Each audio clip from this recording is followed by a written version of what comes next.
The time was 1944, and one of the most critical crusades in all of history was being waged. The aces: Richard Peterson, Bud Anderson, Chuck Yeager. More than 50 years have passed, yet the success of these pilots in World War II still resonates amid the throaty growl of their airplanes.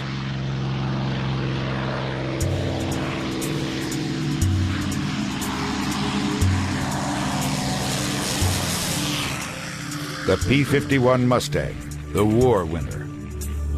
This plane gained its mythic status as the only fighter with enough range to escort bombers deep into Germany.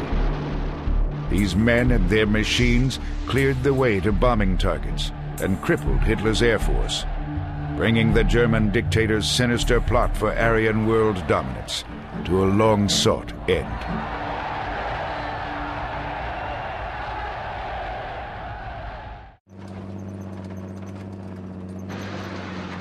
We picked up our first P-51s in England in January of '44, picked them up at the assembly factory and flew them for about an hour and a half over England and landed at our base at Leiston. The next day we're sitting over Leipzig, Germany, fighting in them, and that was the transition. That was it. And you learned just from experience. We weren't very well checked out in it, but we were amazed how capable the airplane was, especially in endurance. It was just fabulous. It came at the right time. At the very time that the long-range bombers were having so many losses and were questioning whether daylight bombing was even feasible, suddenly the P-51 appears.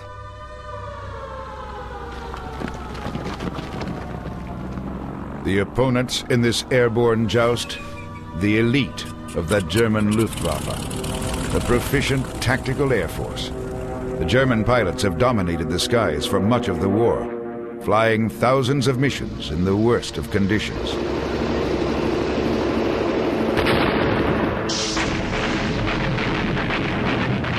The German pilots would see and engage the enemy every mission they flew. See, that's the reason. If you look at the kills, like Eric Hartmann, 380, General Gunther Rahl, who's a very good friend of mine, and, 270 or 80. An American fighter, average, he flew about 50 missions over Germany, then he went home. We have flown already 3 years, or 4 years. And where I personally, but this is an example for many of them. I was injured in those days 3 times. I was in hospital. I was recovered, came back to the front line, flew again. So this is quite a different attitude. The German fighter planes, the Me-109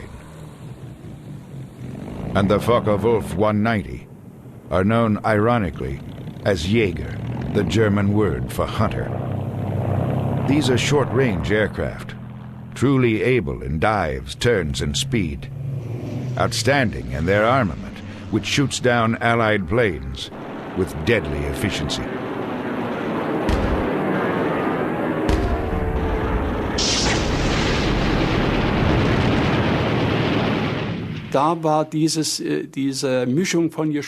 There was this mixture of weapons, and they were unbelievably effective.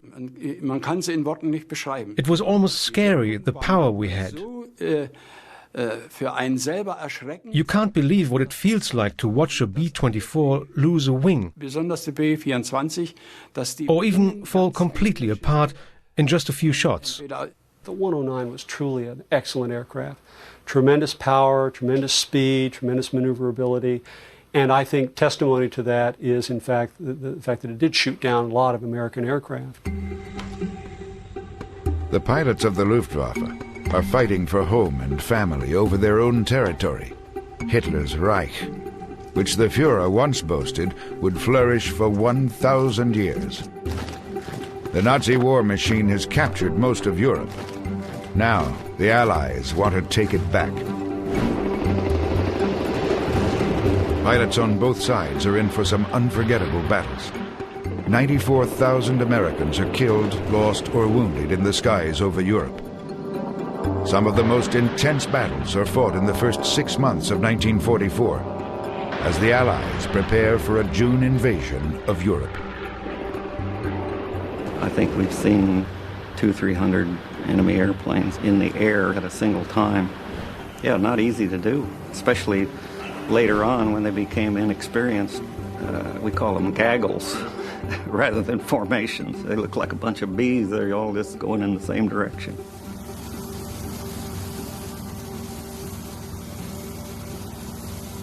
We were escorting these bombers, and I was in the second flight, which put me in the rear, following a flight ahead. And when you're the back flight, you always worry about what's behind you. I just started to look back over my right shoulder, and I heard my wingman says, "Hey, we got some bogeys." That means unidentified airplanes coming in on us and from 5 o'clock high. We were turning here, and they were diving down like this. The Me-109s pounce from behind. 8 planes swoop into a swirling dogfight. Anderson swiftly downs one fighter, then confronts another amid the gaggle. I went over the top of him, pulled up again like that. He flips over, and now he's coming after me. I can still close my eyes and look over my left shoulder and see the nose of that Me-109 trying to get a bead on me. So I'm going up like this, and he's trying to get his nose up, and I'm pulling it up. He's pulling it up. He was getting pretty excited. I was starting to work on my backup plan, and I said, well, hey, the first guy that stalls here is in big trouble. And I saw him start to burble like that. He kicked off, and then I stalled. And then I kicked around. Here I am back in the driver's seat. So now we're going down again. It was a little bit different this time, and I thought, by God, I don't want to be back up there with that guy pointing at me again. So I cut back on the throttle a little bit, dropped a little bit of flaps, and then pulled it in as hard as I could. And so he reverses and pulls this thing straight up like this. Now all I had to do was roll out, add full power, and I pulled in range and started shooting. Got hits all through the wing root area, fuselage, in the cockpit, and he burst into smoke and flames. As he was rolling, I'm looking real close. I'm looking at the rivets on the airplane and the dirt in the wheel well, and he rolled over and just started down like this, smoking terribly. A big stream of smoke. It was such a clear day I could follow him, and pretty soon I saw his shadow, and he hit his shadow, and of course the thing blew up.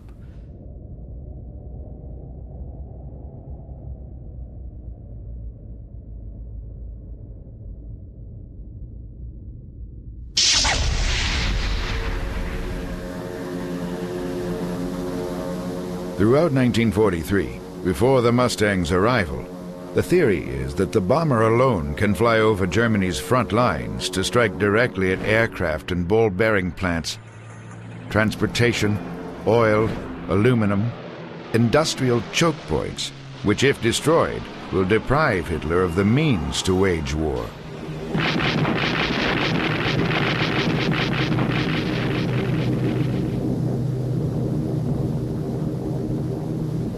The bombers have evolved into flying fortresses, outfitted with guns fore to aft. Their speed, armor, armament, and high-altitude flight are meant to enhance self-defense during attacks flown in the bright light of day for target accuracy.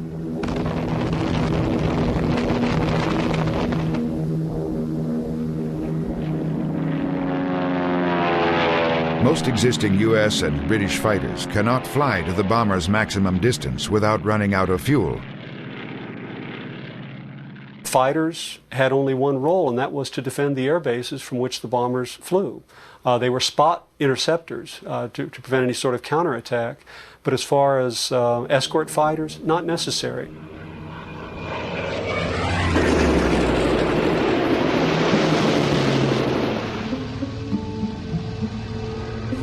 Fall of 1943. The bombers faced devastating losses. culminating in what is known as Black Thursday. Hitler has massed his Luftwaffe forces. Swarms of German fighters charge after Allied bombers as they attack ball bearings plants in Schweinfurt on October 14th.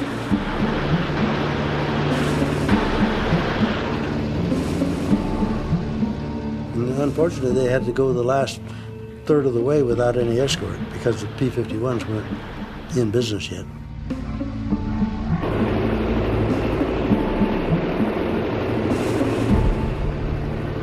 And in that particular raid, there were roughly about 300 bombers in the thing, and they shot down 100 of them. That's 30%. In fact, it was 31% is what they lost. And the Germans were having a field day.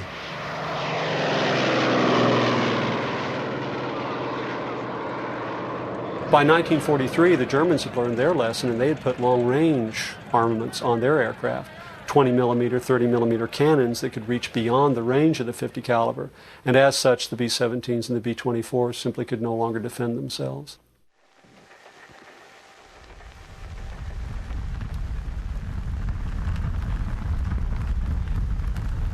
Those who draw a short straw are mauled. 10 men die for each bomber shot out of the sky.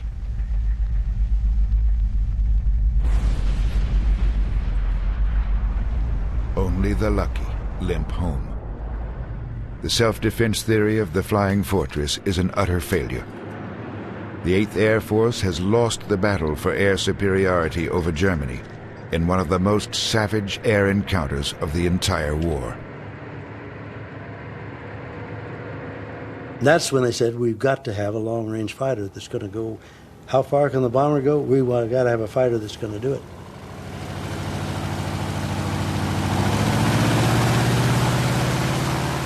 Enter the P-51 Mustang, a long-range fighter that's been simmering on the back burner of the war for 2 years. For their first months on the job, these new fighters are instructed to fly close to the bombers. The battered crews want to see the Mustangs kill the German fighters. But air strategy continues to evolve. Air Force leaders realize strategic bombing alone will not win the war. And a new leadership took over in the fall and winter of 1943-44 that realized that, yeah, strategic bombing can still work, but we've got to achieve air superiority first so that the bombers can go in and actually do the damage they need to these industries. But moreover, they've got to support the invasion. And they realized that any invasion of Europe would be impossible without control of the air. There is complete agreement that an invasion 6 months from now would fail. So in early January 1944, the commanding general of the 8th Air Force decided to what he called free the fighters. General Jimmy Doolittle declares there will be a dual role for these new fighters. Yes, they will continue to protect bombers on their way to their targets. But, more importantly, the Mustangs must be free to fly away from the bombers, to pursue and destroy the Luftwaffe.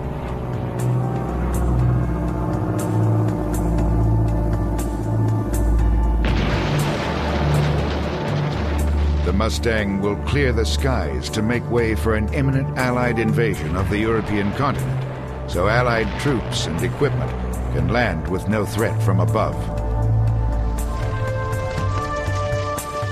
Some call this decision to free the fighters from the bombers the most critical change in strategy in World War II.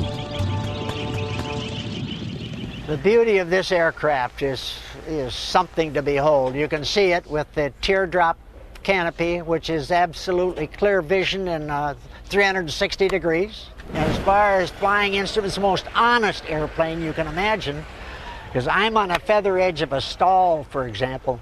I know it won't snap roll until I decide. And that's the beauty of this airplane. Aerodynamically, it's magnificent. It was actually Britain's quest for a new fighter plane to shore up its fleet against Hitler's advances, which brought about the P-51 Mustang, America's darling aircraft of World War II. Just 6 months from design to test flight, the first incarnation of the aerodynamic Mustang was delivered from a U.S. company. North American aviation to Britain in 1942. The early Mustang lacked power at high altitudes. The solution? Installation of a powerful Merlin Rolls-Royce engine with a supercharger. You have tremendous power at sea level for takeoff, but with the supercharger, it allowed you to have that same kind of power at a high altitude. The U.S. Army Air Forces orders 2,000 P-51s when they realize they need just such a long-range fighter to prepare for an invasion of Europe. The new engine uses about half the fuel of other fighters. The low, square-cut wing reduces drag. The wing itself was a laminar flow, gave it exceptional speed, was not very good for climbing for quick interception like the Spitfire, for example, which was designed to be an interceptor. We were designed for long-range escort, and we had drop tanks that were under the wings carrying 108 gallons of gas under each wing. Then each wing internally had 92 gallons, and in the fuselage behind the pilot, we had an 85-gallon tank. That total gasoline capacity on normal cruise, you could stay in the air for 7 hours. The problem was with the fuselage tank, 85 gallons behind the center of gravity of the airplane was very unstable. And if you tried to turn it with a full fuselage tank, the airplane would, dig in. You have to reverse the stick to keep it from snapping. It was a touchy airplane. And we always, at takeoff, took off on the fuselage tank and drained it down to about 40 gallons, which brought the center of gravity back into the range where the airplane would become more stable, and you could fight with it.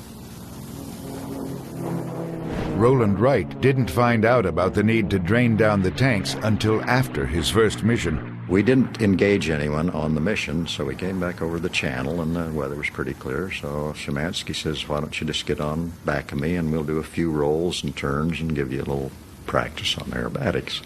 Well, I got back of him. He did that roll, and my airplane nearly swapped ends on me. I couldn't believe what was happening.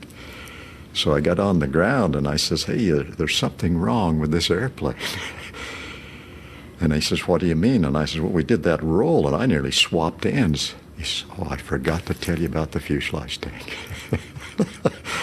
So I never forgot to burn the fuel out of a fuselage tank after that.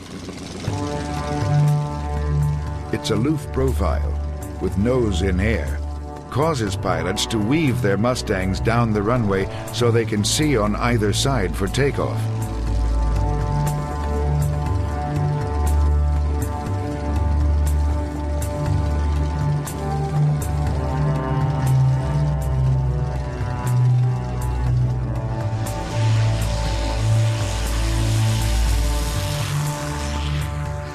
It is now February 20, 1944. For the next 5 days, the largest American heavy bomber force ever assembled, more than 1,000 bombers escorted by 900 fighters, flies into Germany, determined to destroy the Luftwaffe in the air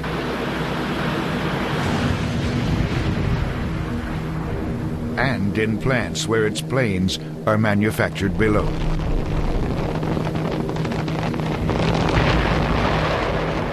The fighters fly to protect the bombers as detached escort, free to roam ahead, above, or to break off and pursue the enemy.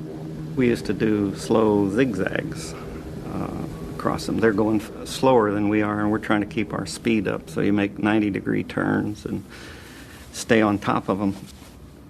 We also would send out flights out to the side and up ahead to try to break down these groups that were going to come in head on. The Luftwaffe's integrated radar and flight command centers pick up the massive aircraft as they make their way across the English Channel. Wir wurden geführt von einer Fliegerleitzentrale. We were directed by a central flight control office. Wussten wir ganz genau, wo When we took off, They knew exactly where the American bombers and escort fighters were, and they led us straight to the planes. We saw the big contrails of these bomber streams, you know, and I was looking for the fighter escort. Where are they? And how are they? And how high are they? The minute you saw any contrails coming, you knew that it was the opposition. You got ready and you used your tanks up to the outside gas is up to its fullest. And you didn't use any inside stuff until you had to. And then you dropped the tanks and you're ready to engage. Richard Peterson engages a German on one of his first missions. Got so excited, I didn't realize I was holding the trigger down. And I'm shooting holes in the sky all over the place and holding the trigger down because I was so excited. And I finally got strikes on this guy, and he pulled the canopy and bailed. He went drifting on by me, standing at attention, gave me a highball salute, and pulled the ripcord. And I thought, boy, that's pretty great. He had black boots on, a blue flying suit, and he had black gloves. It was great. The hackles on the, and I was yay shouting to myself in the cockpit, you know, about how great this was. But that was the first one I got. The Allied planes faced two levels of German fighters. The Focke-Wulf 190s attacked the bombers, while the Me-109s jumped the Mustangs. When your big bomber streams came escorted by long-range fighters, some of the Eastern experts were called back to the home defense to fly as a top cover and to engage American fighters so that the heavy groups could attack the B-17s and the B-24s.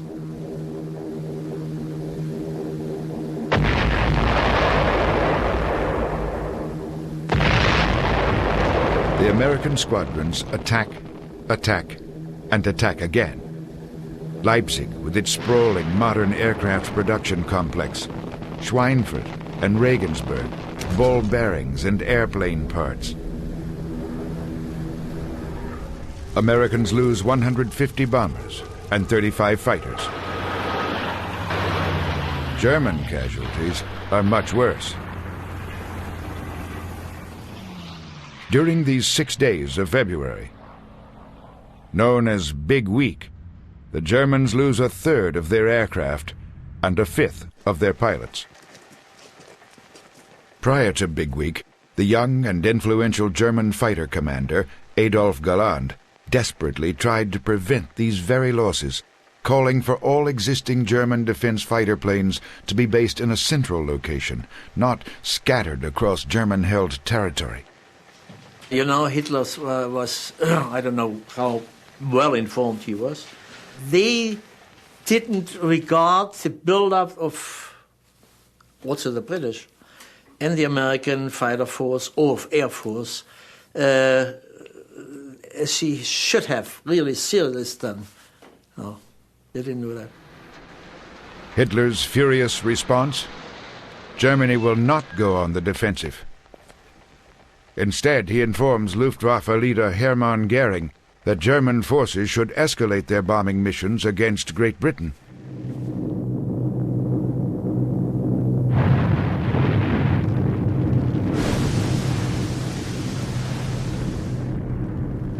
And so this philosophy was not existent in the Hitler's or Göring's mind, and Hitler was warned. Hitler didn't give very much attention to the fighter fleet over Germany. He said, oh, it's anti-aircraft. We stuffed the whole thing with anti-aircraft. We don't need these fighters. We got the lesson, you know. President Roosevelt, on the other hand, recognized in 1938 the need for heightened military air power. His push for aviators paid off at just the right time. There were 7,000 combat pilots in 1940. After Pearl Harbor in 1941, there were over 100,000.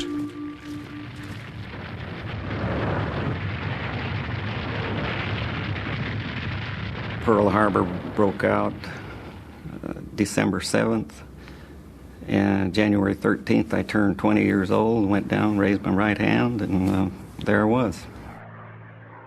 Some pilots knew early on they were meant to fly. I was 12 years old at the time. My teacher asked around the room, we'd go around when we started school, what we wanted to be when we grow up. I responded when it came to my turn to be, I want to be a fighter pilot and shoot down Germans. Her name was Miss Weisbrod, and she almost hit the ceiling. German background.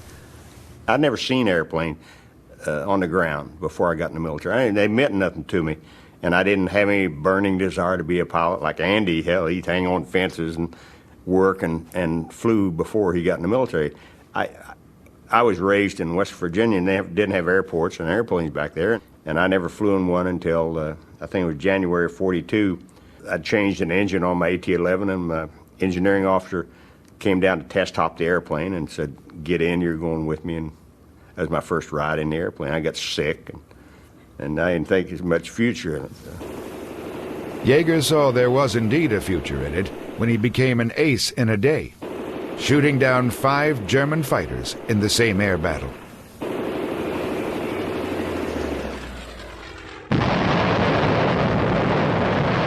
But even good pilots have their bad days. After just 8 missions, Chuck Yeager gets shot out of the sky by a Focke-Wulf 190 over Bordeaux, France. We were down south of Bordeaux and escorting B-24s, and some 190s jumped us, and I was tail-end Charlie in a flight and broke into him. I made a head-on pass, and I got hit 20 millimeters, making a head-on pass. The thick armor-protected windshield saved my tail. A 20 millimeter hit it, and it crazed, and I lost about half the left wing, and the prop came off the airplane, and it caught on fire when I got shot down. And there is no time to panic. The 21-year-old pilot pops his parachute and spirals from 16,000 feet to the ground below, German-occupied France. With shrapnel wounds in his hands and feet, Yeager limps off into the deep brush and spends the next 6 weeks dodging Germans. Meanwhile, the rest of the 8th Air Force is in the midst of the next stage of their quest for air superiority over Germany. The bombing target moves to Berlin, the German capital and the home of Adolf Hitler.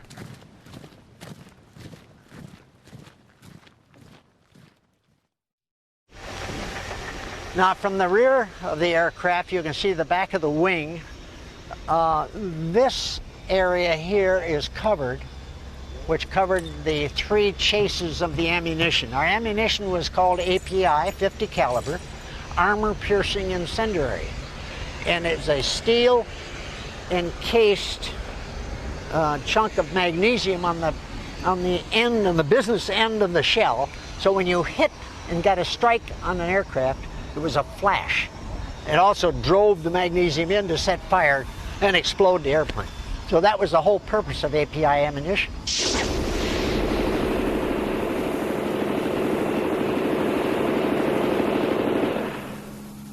Every 10th shell was a tracer, so you could see your line of fire by the tracers that were lighted every 10th shell. When you get near the end of running out of ammunition, every shell was a tracer, which alerted you to watch it, you're running out. It is now March of 1944, just 3 months before D-Day. The goal is to lure the Luftwaffe up for battle at all costs and destroy it through attrition. And the way to get the maximum number of German fighters in the air? Go after a prize target. Carl Spaatz is Strategic Air Commander of the U.S. Army Air Forces in Europe. The 8th Fighter Command. Jimmy Doolittle heads the 8th Air Force, tasked with preparing the continent for an Allied ground invasion. Spaatz tells Doolittle at 8th Air Force, no more diversions. I want all those bombers over Berlin. I don't want diversions. I don't want to try to confuse the enemy. I don't want those radio messages trying to get them to go in the wrong place. I want them to come up and find us. March 6th. Fighter pilots awaken before dawn to the drone of bombers flying overhead. The slow-flying bombers leave early. The Mustangs will catch up later. The fighter group gathers for a briefing. It's what the pilots have been waiting for. Today, the map shows they are flying to the eastern edge of Germany. Target, Berlin. The group goes over engine start times, rendezvous points with the bombers, targets, and courses home. Pertinent information dutifully recorded on the back of the pilot's hands. A time check, and the pilots make their way to their planes.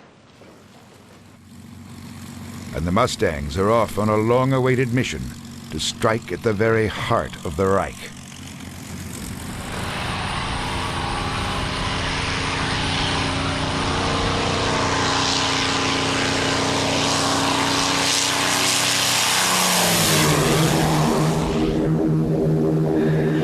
The bombers are perhaps less enthusiastic than the fighter pilots, as General Spaatz describes their mission. He told them when they flew to Berlin, this is one of the most dangerous missions of the war. It scared the willies out of these guys. They told them, I want you flying straight and level all the way to Berlin. Your job is to attract the German Air Force. Now, of course, he can't tell them that. They'll know their bait, they'll know their sacrificial lambs, can't do that. But in fact, that's what was happening. How do we know it today? It's because Spaatz and Anderson wrote it in their diaries. They didn't use the word bait, but nevertheless, it's quite clear from their diaries they intended for the bombers to be bait. The bombers have good reason for concern. There is more to fear than German fighters.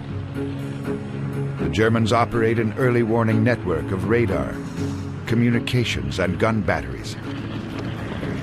All fall under the well-coordinated umbrella of the Luftwaffe.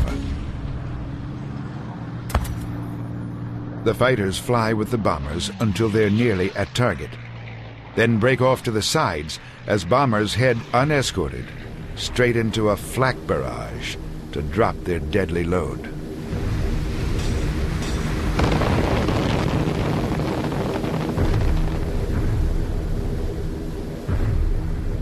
And from the initial point to the target, it was straight and level. And that's where they were so darn vulnerable. Oh, man.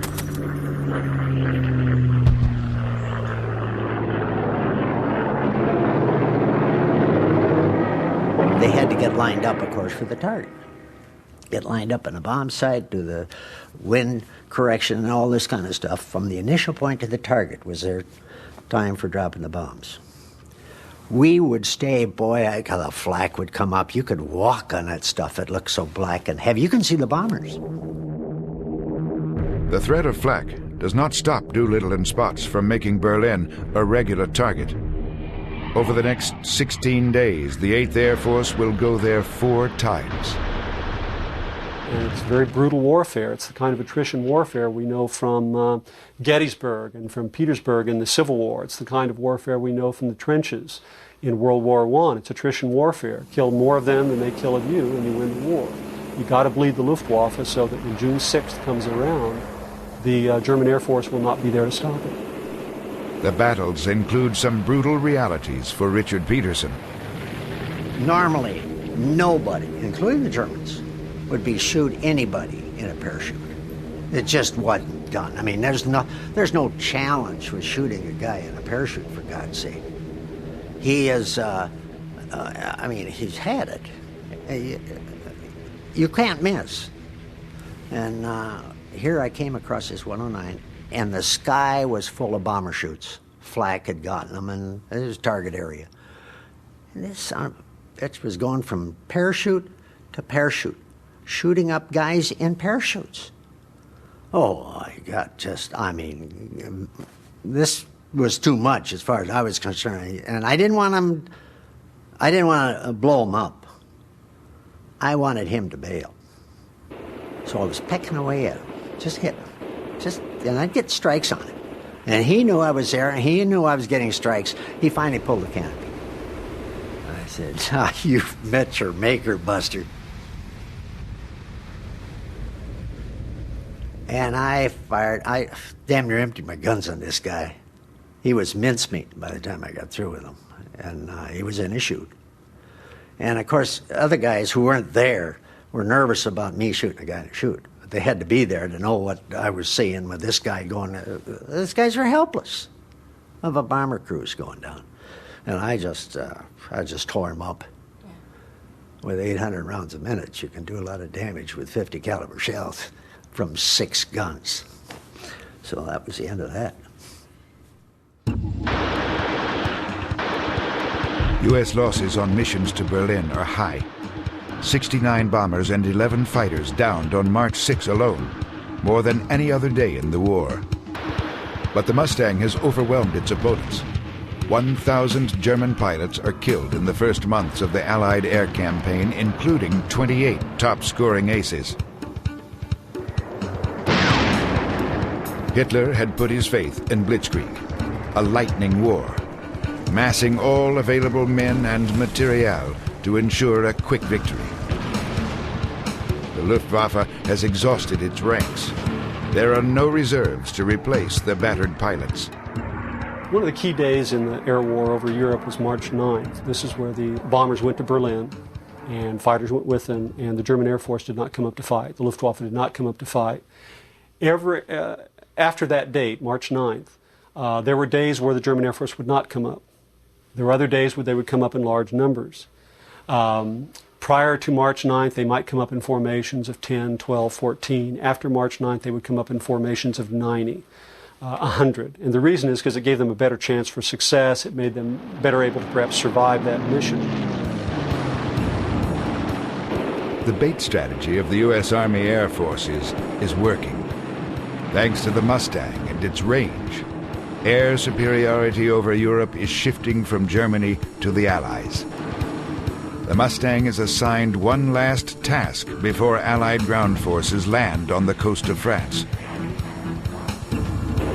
Shoot up German aircraft on the ground, shoot up locomotives, shoot up assembly areas, shoot up anything they could find on the ground.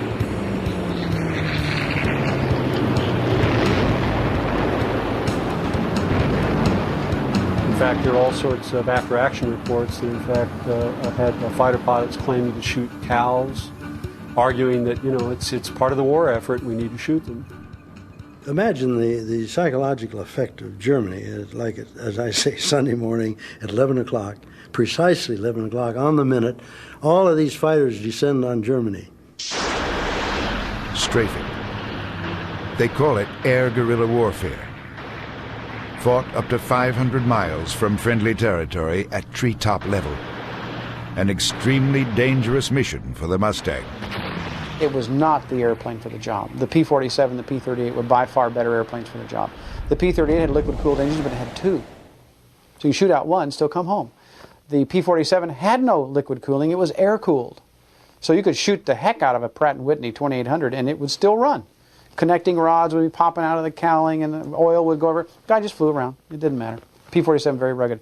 One little bullet hole in a Mustang and you're down. And all the great aces of World War II, except one, in the European theater, went down to ground fire. The missions are useful, however. The fighters smash communications and transportation networks and take out Luftwaffe airplanes as they sit, silent, on German airfields. The strafing success prompts General Eisenhower's pre-invasion pep talk to paratroopers about to drop onto enemy territory. He kept telling them all the same thing. It was the only thing he'd really tell them with any assurance, and that was, when you look up, you're going to see airplanes, but they're going to be ours. And they were.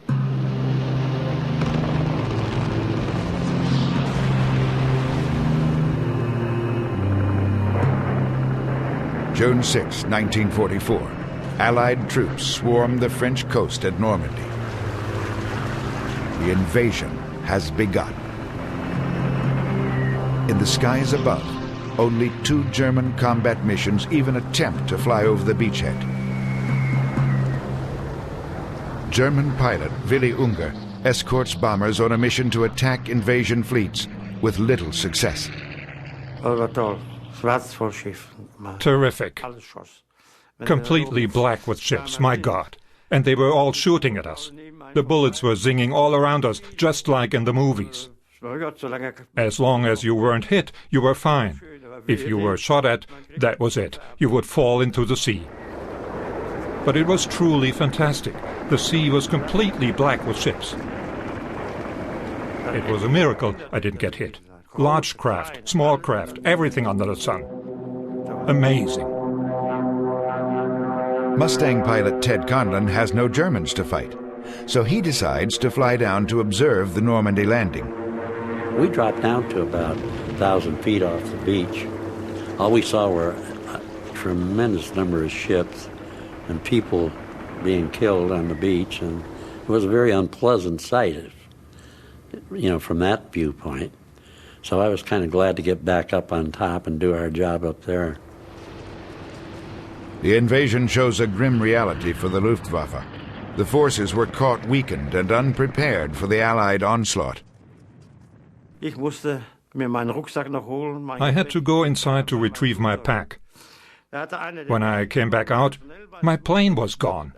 A training pilot flew it to Germany, so I had to find another plane. After searching around for a while, I saw a plane without a propeller. The maintenance crew took parts from 2 other damaged airplanes and we put together a propeller. And then I flew a day or so, trying to get back to home base. I was completely exhausted. Luftwaffe leader Adolf Galland's memoirs say this about the Allied invasion. The enemy, our own troops, and the general population asked the obvious question: where is the Luftwaffe? The Mustangs and the bombers had done their job so thoroughly during Big Week, in bombing Berlin and on strafing missions, that when it came time for the Allies to invade, the Luftwaffe was nowhere to be found. One historian calls D-Day one of the greatest air battles of all time that never actually took place. Mid-1944, Allied troops battled their way across the European continent, through France and Belgium, on their way to Germany. In bomber streams that are often 100 miles long, British and Americans continue to bash German oil industry and communications. Hitler is running out of resources as he tries to stave off Americans, British, and other allies on one front, Russians on the other. Meanwhile, Chuck Yeager, shot down over occupied France in early March, has made his way back to his squadron. I got the French underground, spent 6 weeks with them, went through the Pyrenees into Spain, was interned in Spain. Disguised as a woodcutter, with the help of the French underground, who demonstrate their tactics here, Yeager makes his way through southern France, then trudges through hip-deep snow over the Pyrenees Mountains. After one close call with Germans in a mountain cabin, bullets whizzed by his head as he escaped out a window, Yeager staggers into Spain and turns himself into police. When he finally reaches his squadron in England after 6 harrowing weeks, Yeager is told he will not fly combat again. If you're working with the underground, the Maquis, obviously, and if you go on another mission, you're shot down, then if you're captured, then you compromise the underground system. Luck smiles on the determined young pilot. After refusing to go home, and a direct appeal to General Dwight Eisenhower, Chuck Yeager is allowed to continue combat flying. His permission papers peek out of his pocket in this photo. It just so happened that the invasion started on June the 6th, 1944, and June the 8th I was allowed to go back on combat. Once he returns, however, Yeager has trouble finding any action at all. I only saw German fighters on 5 of my missions. That's all. When the Mustang pilots do encounter German fighters, they are easy targets. The Luftwaffe is on its last legs. No fuel, few pilots, and little training. To add insult to injury, Hitler and his air commander, Hermann Goering, berate the Luftwaffe pilots for their losses, calling them lazy. Goering orders that every pilot refuel at least 3 times before he is allowed to quit a battle. Some fly more than 5 sorties in a single day. There were fewer and fewer pilots and the training became insufficient. The younger pilots received a much less thorough training than we had. Sometimes pilots received only the most basic flight instruction before they took off, and they never returned. We had to cover an airspace from the North Cape to El Alamein, to North Africa, with about 700 fighters. It was too less. So we didn't have the same philosophy as you. You know, you pulled out a pilot after 50 missions. We let them fly, and I always say, we had the chance to get an Iron Cross or Wood Cross. And we had tremendous losses, particularly from 44 onwards, in the whole defense, what we called Reichsverteidigung. The average survivability of a young pilot were 3 missions, and they were killed. And we knew exactly in every mission, when we called, every second won't return to the base. And then you have to keep the fighting morale up. This is a problem. In his diary, one young German flyer writes, "Every time I close the canopy before taking off, I feel that I am closing the lid on my own coffin."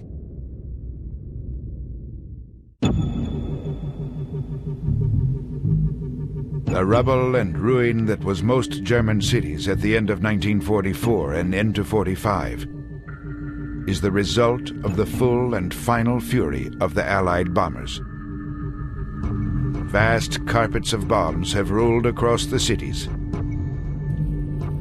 Civilians, 600,000 dead and wounded. The goal is to break the will of the German people, so they will blame their government for starting this ugly war. German pilot Gunther Roll tells of returning from duty to find his block bombed, all the houses flattened, except his. Many other things happened, you know. My wife lost 2 children by bombing. She was pregnant and premature delivery, 6 months out. She was attacked on a train when she came to my venue. I got her out from Vienna when the Russians came. So get her out, I sent somebody and get my wife out. And she was in the 6th month. And the train was attacked by mosquitoes. And the guy who was Air Force, out, down, down.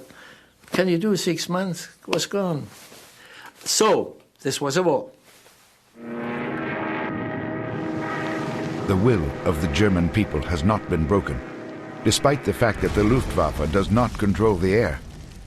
The Germans have one last chance to drive away the Allies, the Me-262. This is the world's first operational jet fighter and a rival to the Mustang.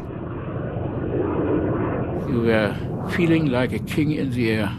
You were again the king.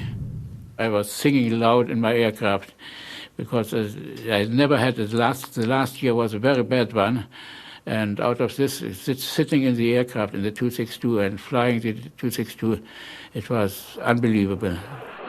The Me-262 flies on the scene at a top speed of 540 miles per hour and can peck away at Allied planes as it roars through their bomber streams. It does not need conventional high-octane fuel, which is in the shortest of supply. If you're going to go through a fighter escort at 500 miles an hour, a top speed 400 mile an hour Mustang is not going to catch you. And so you just go straight through the bomber formations. In March 45, they were able to do this to some degree. And it would take out 10 bombers at a pass. Very, very dangerous, yes. Hitler could have had this remarkable jet fighter earlier, but his mindset was purely offensive, so he ordered the Me-262 be made a bomber. In 1944, he finally concedes that he needs a weapon to fend off Allied planes. But Germany has no resources, no chromium, no metals to make jet engines to power a fleet of 262s. The funny thing is there were hundreds more built, but they were all sitting in fields with no engines. So it was a moot point. While the Mustang cannot overtake an Me-262 in level flight, It can position for attack by cutting off the jet in a turn. Or you can try Chuck Yeager's method. Shoot the plane down as it tries to land. I just glanced out the corner of my eye and spotted this ME-262 was on the final about 3 miles out. He obviously was about out of fuel. And I rolled over and head on past him and pulled in. You know, I was doing it about 400 mile an hour and pulled in behind him and opened up at about 200 yards and got a good concentration of hits on his right wing. Right outboard wing blew off the airplane and he went into the ground about a mile short of the runway. It was very unsportsmanlike, but what the hell, that's the way it goes. April 1945. Bombers have simply run out of targets. 2 Allied fronts converge in the heart of Germany. They are there, in large part, because of the Mustang's role in achieving air superiority.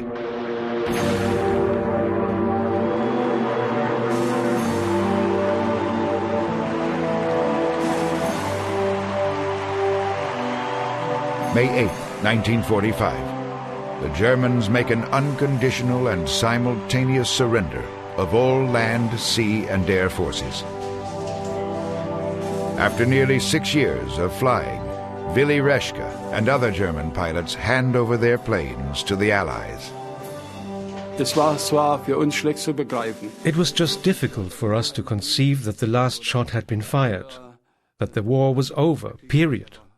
After 6 years, you get used to the war. The civilians as well. They've been through days and nights of bombings. They won't forget that for the rest of their lives. You can't just shake that off in one day. It takes time.